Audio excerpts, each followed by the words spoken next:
So how do you solve problems in your life? What's the method that you use? So for me, solving problems, and I know a lot of people aren't gonna like kind of my response because it's really simple here. There's usually three things I do when I want to solve any type of problem. First, I ask myself, is this really a problem? A lot of the times, we think things are problems, but they really aren't. They're just life. And some things, if you just let them go, they usually solve themselves. And so usually a lot of things don't get past the first one, which is, asking myself whether it's a problem. But if it is a problem and I feel like it is a problem, I go to the second, which is I start talking about it. I talk to my friends, I talk to my family, I ask people for advice on what to do about my problem. That usually, in and of itself, just asking the question, I usually come up with a good answer myself. But if I don't, other people give me really good examples and solutions, what I can do and what has happened in their own life. And that is a really good thing. And the third thing I do is I try it. I go out and whatever makes sense, whatever I heard the solution is, I try it and see if it works. If it doesn't, I go back to asking people. But I usually don't come upon a problem that's not solvable. And so for an example, one issue that I might have is, hey, I don't spend enough time with my kids.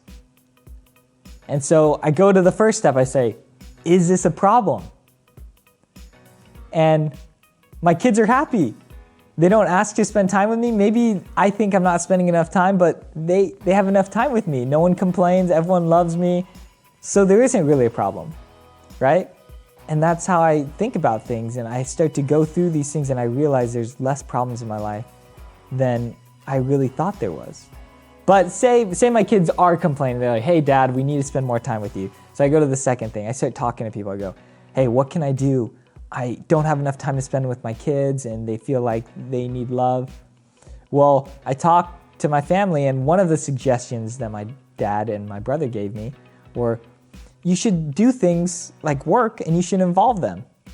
And so one of the ideas was to do yard work with them. And I was like, wow, that's kind of a dumb idea. Like, they're not gonna wanna do yard work. That's not fun. That's not something that kids wanna do.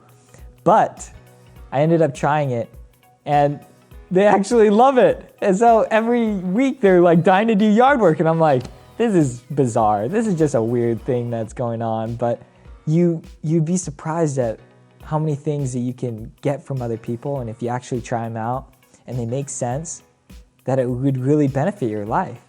And there's so many things that I don't know that I need people to help me understand. And so many things that you probably don't know that you would love people to help give a solution. Not all solutions are the best, right? But the people nearest to you usually have the solutions that would fit you best. And so that's the people I listen to usually the most. But yeah, the third thing is I implemented it and it worked.